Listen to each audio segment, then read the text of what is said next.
History Podcast.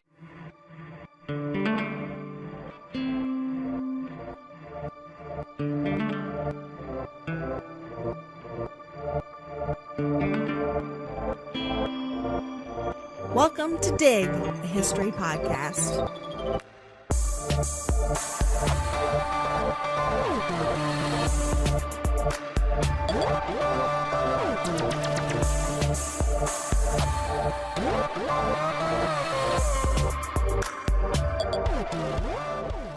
Victorian Britons were obsessed with their homes. This was a period characterized by rapid industrialization, expansion of the availability of consumer goods, suburbanization, and the redefining of houses as domestic sanctuaries filled with the material evidence that a family was or was not middle class.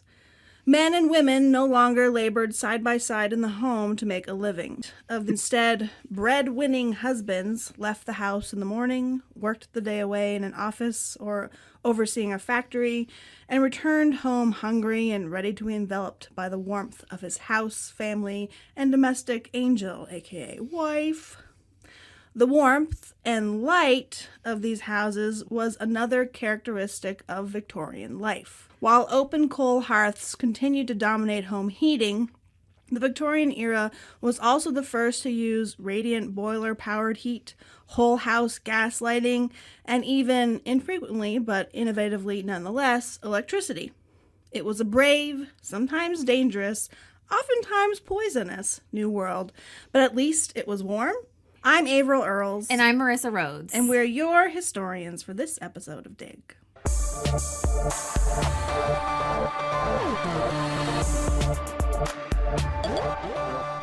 When we talk about the Victorian era, historians are generally referring to the period in which Queen Victoria reigned in Great Britain and Ireland, and this is 1837 to 1901.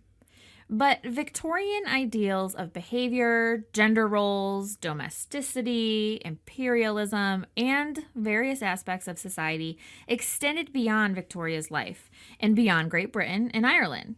But for today's purposes, we're talking specifically about Britain in the time of Queen Victoria's reign. If you dropped down into January 1880 London and took a deep breath before jauntily heading down the street, you'd probably keel over, gasping and spluttering. Besides the high likelihood that you'd be near a glue factory, a chemical works, or a slaughterhouse, there was widespread garbage on the streets, poor sewage drainage, and overflowing cesspools all over the city. And in addition to the foul stench in every late Victorian city, the very air was saturated with noxious death fumes. In the winter of 1880, over 2,000 Londoners choked to death. Pre-existing lung conditions exacerbated beyond repair by the coal emission polluted fog that hung heavily over the city. Travel, trade, and everyday life ground to a halt under the heft of the poisonous air. In the early part of the century, the air pollution was mainly the result of tall factory smokestacks, churning out the byproduct of industrialization. But between 1841 and 1880, Britain's population nearly doubled from 18.5 million to 29.7 million, and the domestic consumption of coal on the island rose exponentially from 12 million tons to some 28 million tons annually. In 1800, the London population was just under 1 million. By the end of the century, it was over 6 million. The miasma of London in 1880 was a joint effort of industrial production and everyday Londoners trying to keep warm in their soot-blackened home interiors.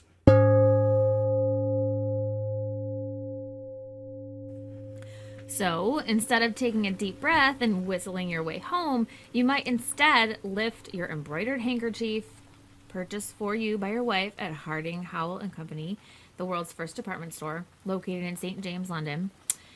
You would take this handkerchief to cover your mouth as you're hit with a wave of that nauseating London stench. Fortunately for you, you're a pretty successful middle-class white man. We're going to call you, Daniel Charles Wallace. So you, Mr. Wallace, are going to head out of the toxic heart of London to your quaint, new-build home in the fashionable Stoke Newington suburb north of London. It's a long walk out of the city center to Stoke Newington, but fortunately, your manservant is waiting with the carriage to take you home. You hop in, and Patty sets the carriage in motion. Patty. Along the cobbled streets. Patty, you reflect, is an uncharacteristically quiet Irishman. You were hesitant to hire him because you're mistrustful of the hordes of tenement-occupying immigrants of London's East End. But your wife interviewed his last employer, per Mrs. Beaton's advice, and he came with favorable recommendation. Mrs. Beaton's Book of Household Management was the instruction manual for Victorians. Originally published in installments between 1859 and 1861, it was first bound as a single volume in 1861. Though Isabella Beaton, the author, died in 1865, subsequent editions continued to be produced and expanded well into the 20th century. It provided detailed instructions on every conceivable aspect of middle-class life, from how to prepare meals in vivid detail, to managing the household budget, to decorating the home, to hiring staff. A successful middle-class household would employ a range of man and maid servants, though, of course, few actually had the means to do so. In the section on hiring help, Beaton counseled the lady of the house to be careful when choosing potential servants, and rather than interviewing the prospective employee, him or herself, the lady should interview the previous employer. Conversely, a good middle-class lady would never give a good recommendation for a bad employee. The image of Victorian life presented in Beaton's manual represents the ideal. As in all things idealized, the expectations laid out in domestic guidebooks were rarely attainable. Beaton's book is exemplary, however, in its detailed instructions for cooks. Earlier cookery books lacked the step-by-step instructions we're more used to now. Beaton's led the way in teaching ladies how to prepare everything from curried fish to roast beast. She also recommended, disturbingly, the cooking of carrots for upwards of 1.5 hours. So hopefully Victorian women took even her cooking lessons with a grain of salt. Well, with regard to the hiring of domestic servants, one edition of Beaton's books counsels, quote, "When the distinction really depends on things so insignificant, this is very probably the case. When the lady of fashion chooses her footman without any other consideration than his height, shape, and tournure of his calf, it is not surprising that she should find a domestic who has no attachment for the family, who considers the figure he cuts behind her carriage and the late hours he is compelled to keep a full compensation for the wages he exacts, for the food he wastes, and for the perquisites he can lay his hands on. The sensible master and kind The sensible master and kind mistress know that if servants depend on them for their means of living, in their turn they are dependent on their servants for very many of the comforts of life, and that with a proper amount of care in choosing servants and treating them like reasonable beings and making slight excuses for the shortcomings of human nature, they will, save in some exceptional case, be tolerably well served, and in most instances surround themselves with attached domestics," end quote. Unfortunately for you, Mr. Wallace, riding in your carriage back home to Stoke Newington, your wife follows every direction in Beaton's book. You remember with some dread that she's making curried boiled salmon with carrots for supper. You sigh woefully, regretting that you didn't stop at the Reform Club on Pall Mall to take your supper. And then your carriage pulls up in front of your home. The Gothic Revivalist style is adorned with hood moldings and decorative patterns in an almost gingerbread house facade, and the Welsh slate of the roof is just visible on the steeply peaked roof. And the Welsh slate is just visible on the steeply peaked roof. Your house, semi-detached and very similar to every other semi-detached house on the street, shares a front stoop with the Kingsleys next door. You can see Mrs. Kingsley closing the heavy drapes of her drawing room, her tightly corseted frame silhouetted alluringly in the window. You do not, you remind yourself, covet your neighbor's wife. There isn't a single discernible Victorian style of architecture. Britons lump a range of architectural styles together under monarchical titles. So, just as Georgian and Edwardian homes and buildings can vary in their design and style, Victorian homes and buildings tended to be an amalgamation of Gothic Revival, Queen Anne style, arts and crafts in the later period, and a mishmash of Middle Eastern and East Asian aesthetics and details. Still, the mid and late parts of the Victorian period ushered in acres and acres of suburban and urban housing developments, making long streets of almost identical semi-detached row and back-to-back houses throughout and around British cities. So, semi-detached, three-story buildings like Mr. Wallace's home were quite common.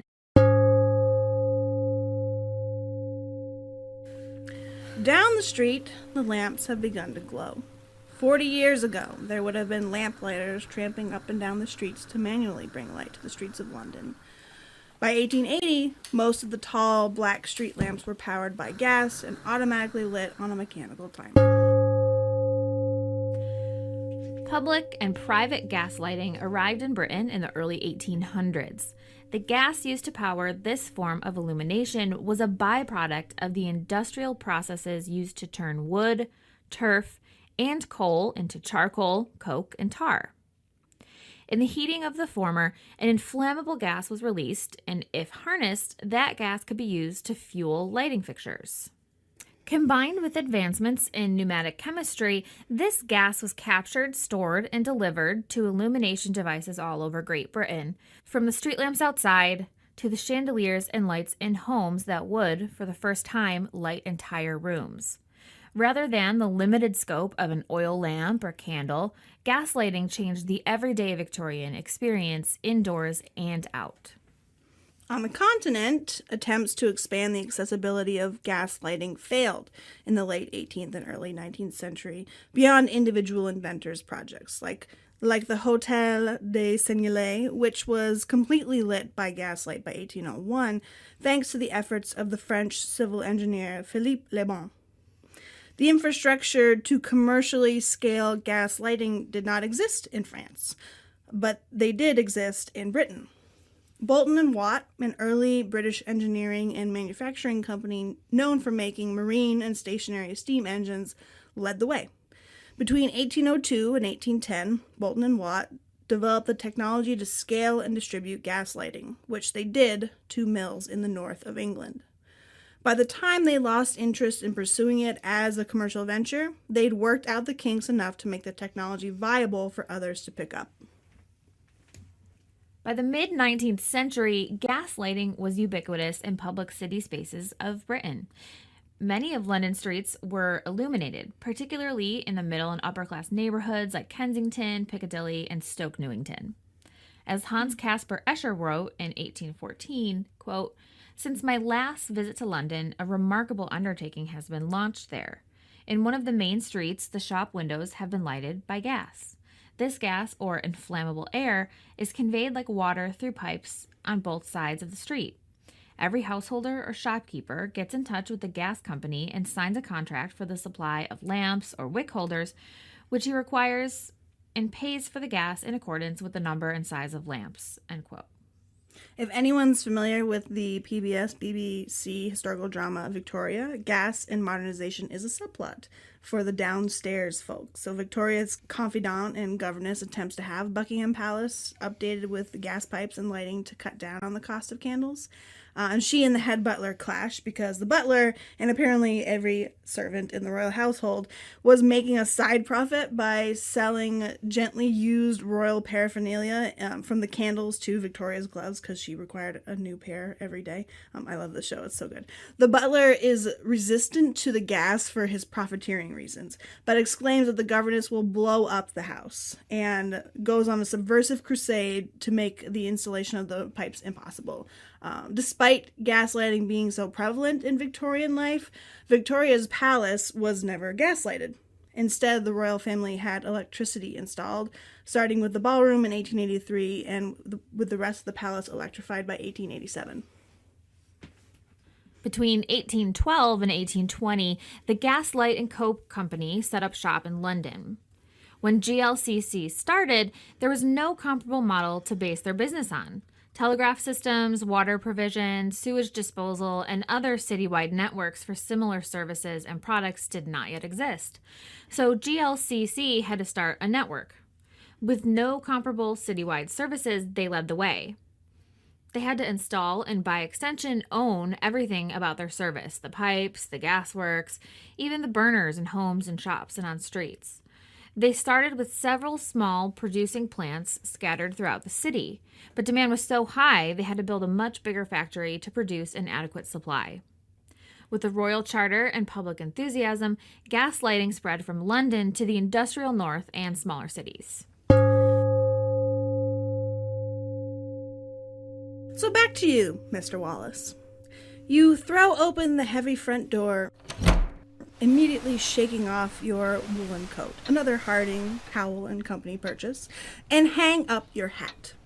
While your house's exterior might or might not reveal your Victorian middle-class identity, because again, architectural styles varied quite widely in the Victorian period, the interior decorating and layout of your home most certainly evinces your Victorianness. The walls are papered with an intricate red and gold swirling leaf pattern.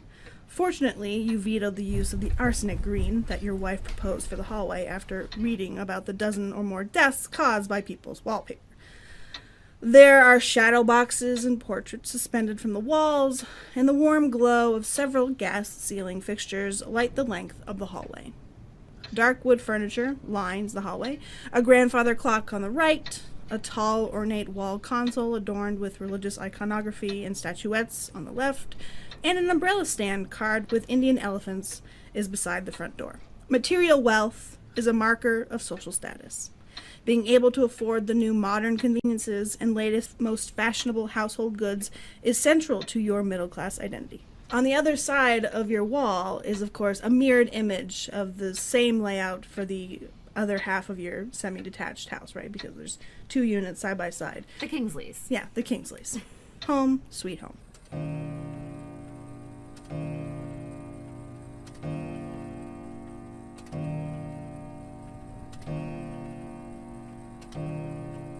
This entryway is to the ground floor of the house. A comfortably wide hallway stretches past two rooms on your left, the front drawing room and then the formal dining room, and then it is interrupted by a staircase leading up to the first floor. Slightly to the left of the staircase is the door to the kitchen. Distantly, you can hear the sound of little feet running from upstairs. Most likely are playing children in their nursery on the second floor. You head past the drawing room and into the dining room. She sits in an armchair by the fire, comfortably stitching at some needlework. Every room in the Victorian British house would have a fireplace. By the 19th century, the standard fireplace reflected heat back into the room rather than being sucked up entirely out through the chimney.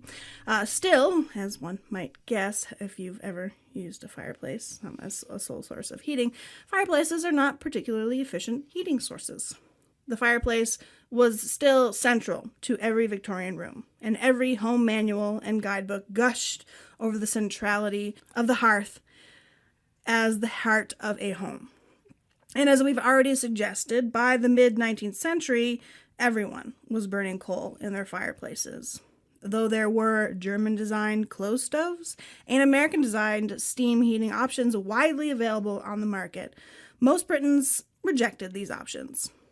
The open fire was simply too important to family time, to the sense of the home's warmth. Paradoxically, the inefficiency of the fireplace was also part of its appeal. Shirley Forster Murphy's guidebook argues against the use of the American or German heating system, stating that, quote, "The open fire has this advantage, that one man may warm himself at it and get as close to it as he likes, and another may keep away from its rays and yet be in the society of those who profit by its heat. In a room heated by stovepipes or warmed by air, this is not so." Historian Judith Flanders notes sardonically that this was only one of many books to say that being half burnt, half frozen was a positive feature of the English system. It's variety. It's choice. Do they say anything about having screens Because I know, like, when you're reading Jane Austen, they always have to adjust the screen so that half their face isn't melting off or whatever. Right. Having a good screen was definitely, like a fashionable screen was part of managing your fireplace. And then the servants would have to scrub it every day. This just reminds me of Mary Poppins with the chimney sweeps. Yeah. You know, and they're all dancing in the streets and with choreographed chimney sweeping. And they're all covered in coal dust. Right. That's probably what it was like, right? Chim, Dick Van Jiminy, Dyke. chim, Jiminy, chim, chim, true. Just exactly like Exactly. yes, exactly. At the start of Victoria's reign, there were several heating options available to Britons. By the 1880s, gas heaters were available for consumer purchase and could connect to the existing gas delivery system in the houses. Alternatively, closed stoves were on the market, which vented out of the house and which burned anthracite or coke. Steam power, the crux of British industrialization, was adapted to home heating by the 1840s. But like you, Mr. Wallace, and your white middle-class family, many houses maintain their open coal fires. This was particularly so among the working class, whose homes had no other option, or for whom the luxury of radiant or forced air heating was simply too expensive. Coal was plentiful and relatively cheap. On average, a common laborer could expect to make about £1 per week in the 1880s. A week's supply of coal costs on average 1 shilling and 3 pence, or about 23 pence, and there are 240 pence in a pound. But middle-class families maintained their central coal fires as well. Counterintuitively, Victorians believed that the open fireplace would provide the householders with greater ventilation and clean air than the alternatives. Idiots. Yeah. No, I just think that the social part of it was probably just too important. Yeah. The cozy open air was also contributing to the miasma within the home. There was constantly soot floating around the house. Winters were thus long and filthy affairs. The dining room table wasn't set until minutes before eating, or it would be gray and dingy before the family sat down to the meal. A housemaid was likely to spend all of her time in the winter tending to fires and lamps throughout the house and giving the fireplaces a daily cleaning. Cleaning the fireplace involved removing the ashes, buffing the fender, grate, and fender irons until they gleamed, and if there was any rust visible, rubbing it off and touching it up with black paste that was then polished to a shine. If a middle-class household couldn't afford a live-in servant, the lady of the house took up the arduous task of maintaining the home heating.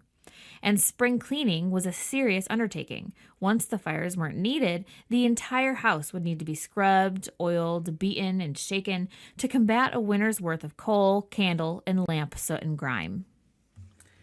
The residue of loving and relying on open fires was not just an aesthetic concern. The anxiety around carbonic acid, or carbon dioxide, they called it carbonic acid, was not just outside the home. The noxious fumes that might suffocate children and women, those who spent the most time in their homes, were just as likely to come from the heating and lighting elements inside the home. Some middle and working class parents even left their children's windows open all night long to try and air the room out.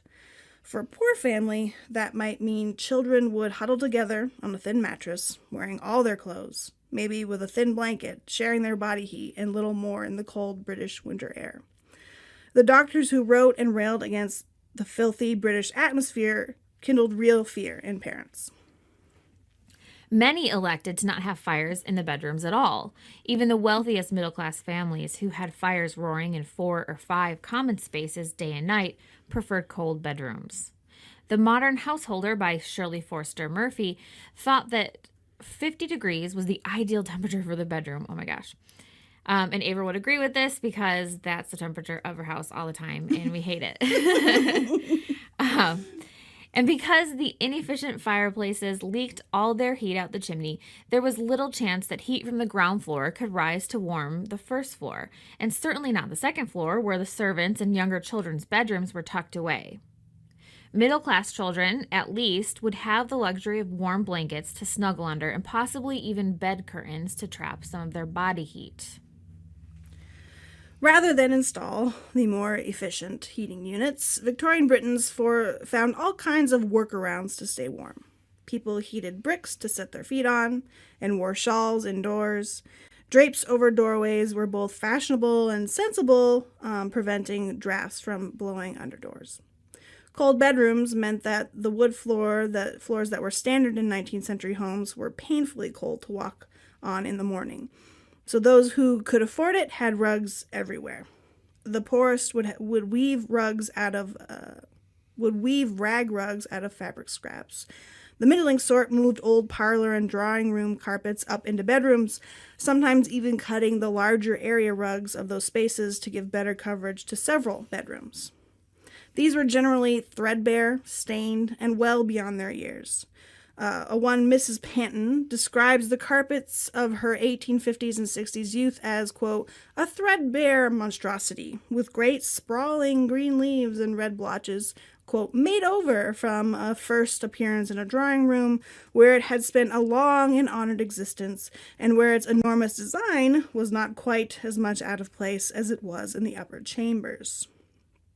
Bedrooms in the early part of the Victorian era were sparsely furnished, with pieces no longer suitable for the entertaining rooms on the ground floor. By the end of the 19th century, those who could afford to outfit their rooms as lavishly as their public spaces did so. A lusher carpet, after all, would protect feet more effectively from cold floors on a winter's morning.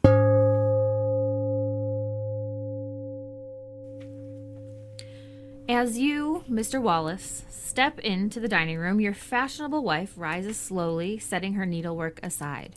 You throw yourself onto the chaise lounge and put out your hand. After a few moments, she sets a glass of gin and tonic in your outstretched hand. It's still your favorite drink since your days with the company in India. She pets your head gently, and you sit up enough to sip your drink. You tell her about your long day at the office, and she coos prettily, perching on the edge of the lounge. Where are the children, Mother? You ask her. I should like to play trains with them before supper. She murmurs that she'll fetch them from the nursery and then see to supper. As a side note, your wife is demure and quiet because her very breathing is restrained by the tight corset that gives her an unnatural 20-inch waist. In the name of fashion, she straps into a whalebone corset which pushes her breasts up and out and also squashes her internal organs into places where they should not be, preventing her diaphragm from ever taking a full breath. She moves quite slowly through the house because to do otherwise would send her into a faint from corset-induced hyperventilating. The pleasures of being a Victorian lady. And yes, you refer to her as Mother rather than her first name or even some less Freudian pet name because you've been trained to see her in her role as mother and keeper of the house. She is your domestic angel. Lucky her. She sends your 2 children down to play, and the 3 of you make train noises on the floor while she disappears into the kitchen to see how cook is progressing with your evening meal. The kitchen is most certainly the warmest place in the house during the day. A massive cast iron range takes up most of one wall. Your new build home has a range with an integrated chimney rather than a stove that's built into a pre-existing fireplace, which was the case with most mid-19th century homes retrofitted with the modern convenience of a range. Victorian stoves had to be massive because they would, on a regular basis, be making meals for upwards of 12 people. Your household is comparatively small. Just you, your wife, your 2 children, the footman, the cook's assistant, and the house girl. A mere 9 people for whom to make breakfast and dinner every day. Both the open fire stove and closed stoves, or kitcheners, burned coal. These massive appliances had their pros and cons. The heat in these ranges, modern though they might be, were not particularly regulatable. So recipes could not call for an oven temperature of 350 and Bob's your uncle. Instead, recipes called for a bright fire, or a good soaking heat, or a fire that was not too fierce. Though gas cookers were available in the Victorian period, they were rarely used. Because cooking meals for 8 to 12 people every day took a lot of time, the cost to run a gas cooker was untenable. More importantly, the modern ranges included a boiler, and a gas range would not. So there was always hot water readily available from the kitchen range, which was a wonderful change for Victorians from earlier periods. As one might imagine, With the levels of grime a Victorian endured every day, access to hot water was a major bonus. So a bit of burn on your pudding was preferable to cold water in the wash basin on any given morning. Burn on your pud. But with coal being burned in both the open fireplaces and the kitchen stove, which was running for most, if not the entire day, contributed heavily to the black pallor that hung over Victorian London. Not that this was the experience of Londoners only. In 1837, there were just 5 cities outside London with populations of over 100,000. By 1891, there were over 23. In 1851, more than half the population of England lived in towns, and many of them worked in the new factories, and people were living on top of each other. By 1840, population density had increased to 138,000 people per square mile in Liverpool, and 100,000 people per square mile in Manchester, 87,000 in Leeds, and 50,000 in London. Population density and number increased the volume of personal coal emissions exponentially by the end of the Victorian period. The filth and poor air quality was of great concern to Victorian doctors and public health officials. The method that Victorians overwhelmingly chose to stay warm was detrimental to their health, but little was actually done about it. Not at the individual level, but not even at the state level. The British government didn't pass a Clean Air Act until 1956. Smokestacks that adorned skylines were supposed to pipe the black clouds up and away from the atmosphere, but the density of coal pollution just settled in over the city, keeping out fresh air and blackening buildings, streets, and people. Trees disappeared, cut down to make way for ever-expanding suburbs, or were killed by pollution. The costs of being warm in a house full of consumer goods, of eating, reading, and playing in a home illuminated by gas and electric lights, of living the Victorian life were high.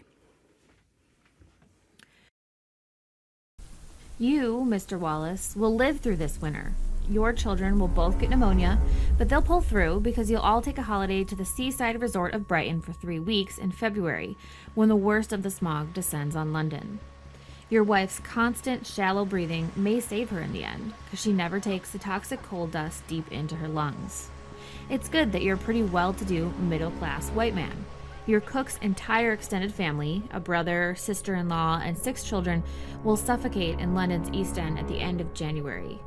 You'll take her to Brighton with you because you feel bad about her family, and she'll feel healthier, if not happier, by the end of the trip. By late March, the weather starts to warm up, and your wife oversees the scrubbing of every household surface, the vigorous beating of every rug, and the washing of every fabric that can be washed. It smells pretty nice for a few days, but even still, you miss the nights gathered around the cheerful fire, playing trains with your children on the floor while Mother does her needlework, and you almost look forward to next winter. The end. The end. The That's end. all we have for you today. We Hope hope you you enjoyed enjoyed. our little storytelling. And hopefully Dan Wallace isn't listening. Oh, sorry. Shit. I would just say about it. That's the name of the character, Daniel Charles Wallace. Daniel Charles Wallace. He does exist. He's a middle-class white man. Anyway, if you can take a second, please go review us on iTunes. Look at our show notes at digpodcast.org. We've got a bunch of great books, including the book that most of this is taken from, Judith Flanders' Inside the Victorian Home, Live at them. which is just a really fun read. So if you're into the social and cultural history of Victorian Britain, we recommend it. Right. And if you just want to know what it's like to hang out in a Victorian home, what it must have been like to live at those times, you should check it out. Yeah, it's fun. And you can always follow us on Facebook, Twitter, Instagram, and Pinterest at dig_history. Wait, is that right? Yeah. At dig_history. Our show notes and further reading, etc. is at digpodcast.org. Thanks for joining us. See you next time. Ding, ding, ding.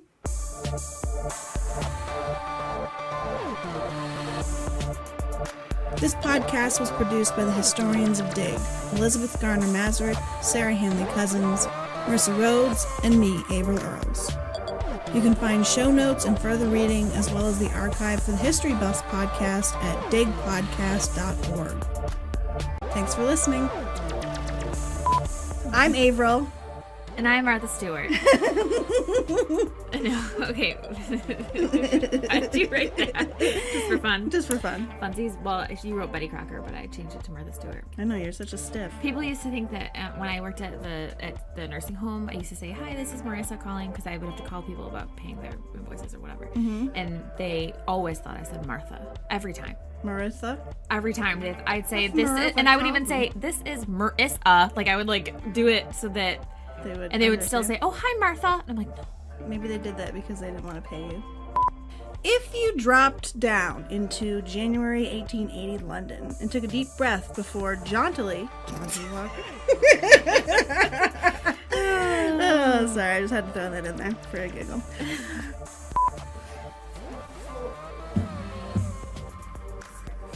Okay, good idea. Less fluffy noises.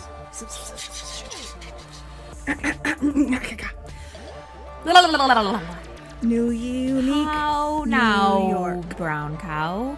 A cat in a barn. That was it. Barack Obama.